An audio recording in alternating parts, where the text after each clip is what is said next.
안녕하세요, 여러분. 자주국방이라는 말, 우리에게 정말 익숙하고 또 당연하게 느껴지는 가치죠? 그런데요, 과연 그럴까요? 오늘 윤혜록 작가의 글을 바탕으로 우리가 너무나 굳게 믿어왔던 이 이상에 혹시 다른 이면은 없는지 한번 깊게 파헤쳐 보려고 합니다. 모든 이야기는 바로 이 질문에서 시작됩니다. 한 나라가 외부의 그 어떤 도움도 없이 오직 스스로의 힘만으로 굳건히 설 수 있다는 그 믿음 말이에요. 이게 과연 숭고한 현실일까요? 아니면 어쩌면 위험한 환상은 아닐까요? 자, 우선 자주국방이 정확히 무슨 뜻인지부터 짚고 넘어가죠. 간단히 말해서 다른 나라에 기대지 않고 우리 힘만으로 나라를 지킨다는 원칙입니다. 와, 정말 강력하고 매력적인 이상이죠. 한 국가가 자신의 운명을 완벽하게 통제한다니 생각만 해도 가슴이 웅장해지잖아요. 하지만 원본 글은 바로 이 지점에서 경고를 던집니다. 주인이 되는 길, 말은 참 쉽지만 그 길을 실제로 걷는 건 목숨을 걸어야 할 만큼 어려운 일이라고요. 그럼 이제부터 본격적으로 이 숭고한 이상에 대한 아주 날카로운 반론을 들여다보겠습니다. 원본 글은요, 우리가 이렇게 굳게 믿어온 자주국방이 사실은 환상에 불과하다고 아주 단호하게 말합니다. 심지어 국가를 위험에 빠뜨릴 수 있는 아주 위험한 생각이라고까지 이야기하죠. 이건 그냥 이럴 수도 있지 않을까 하는 식의 의문 제기가 아닙니다. 이 이상을 맹목적으로 쫓았을 때 어떤 파괴적인 결과가 초래될 수 있는지에 대한 강력한 경고인 거죠.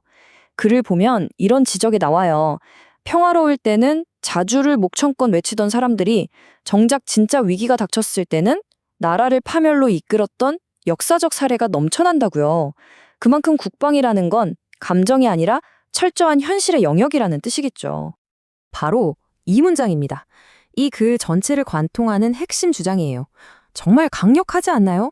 나 혼자 설 수 있다는 그 환상에 빠지는 바로 그 순간 국가는 고립되고 결국은 망하는 길로 들어선다는 겁니다. 이건 단순한 의견이 아니라 국가 생존의 문제라는 거죠. 대체 왜, 무엇 때문에 이렇게까지 단호하게 말하는 걸까요? 지금부터 그 근거를 하나씩 따라가 보겠습니다. 이렇게까지 강력한 주장을 하려면 당연히 근거가 있어야겠죠? 그런데 그 근거가 놀랍게도 아주 가까운 곳에 있습니다. 바로 우리 자신의 역사, 대한민국이라는 국가의 탄생 과정 그 자체에 답이 있다는 겁니다. 어떻게 동맹이 한 국가를 탄생시켰는지 그 과정을 함께 따라가 보시죠. 이 논점은 아주 명확하고 간단합니다. 만약 콜로서기가 정답이었다면 대한민국은 지금의 모습이 아니었을 거라는 거죠. 대한민국의 건국 과정은요, 사실 우리만의 힘으로 이뤄낸 게 아니라 국제사회의 약속과 협력으로 만들어진 거대한 프로젝트에 가까웠다는 겁니다. 우리는 이 역사적 사실부터 먼저 마주해야 합니다. 이 연대표를 보시면 그 과정이 한눈에 들어오실 겁니다. 이거 정말 흥미로운데요. 시작은 1943년 카이로 선언입니다. 강대국들이 한국의 독립을 약속한 굉장히 이례적인 사건이었죠. 그리고 이 약속은 포츠담 회담에서 다시 한번 확인됩니다. 시간이 흘러 1948년 마침내 유엔의 감독 아래 총선거가 치러지고 유엔의 승인을 받아 대한민국 정부가 탄생하게 되죠. 자, 한번 보세요. 이 과정 전체에서 국제사회라는 키워드를 빼놓고 이야기가 가능한가요? 이것이 바로 이 글이 우리에게 던지는 첫 번째 묵직한 질문입니다. 국가의 탄생이 국제협력의 증거였다면 그 생존은 어땠을까요? 이제 논의는 전쟁이라는 가장 혹독하고 냉정한 현실을 마주하게 됩니다. 한국전쟁을 통해서 자주국방이라는 이상이 현실 앞에서 어떻게 무너져 내렸는지 한번 살펴보겠습니다. 그래서는 한국전쟁을 자주국방이라는 이상에 대한 그야말로 반박이 불가능한 증거로 제시합니다.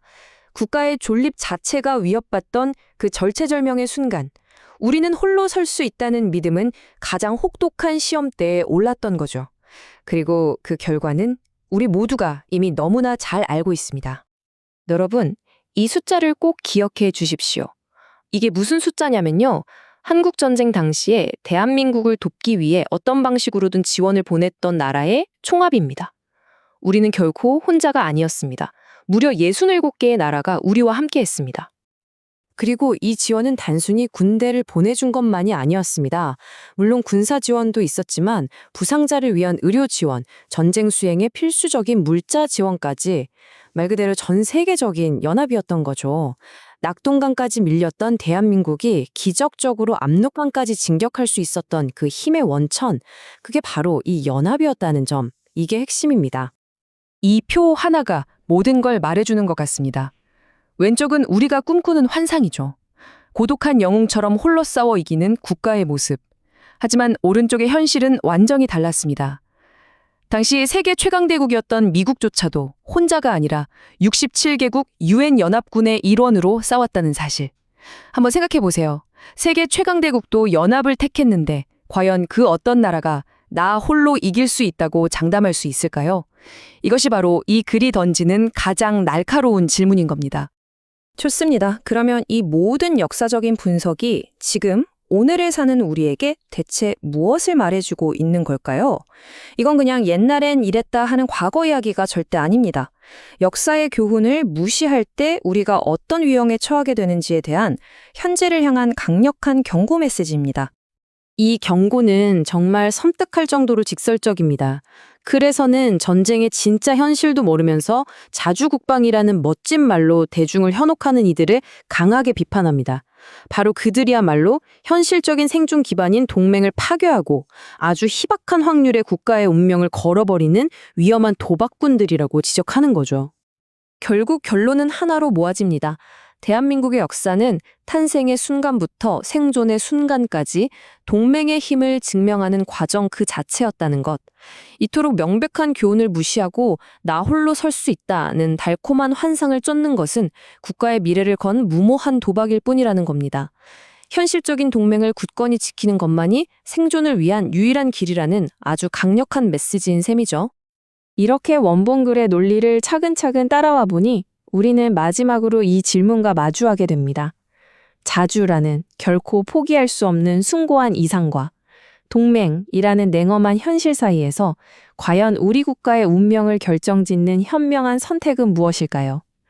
오늘 이 분석을 통해 우리가 각자 이 질문에 대한 답을 진지하게 고민해 보는 것, 그것이 가장 중요한 과제가 아닐까 생각합니다.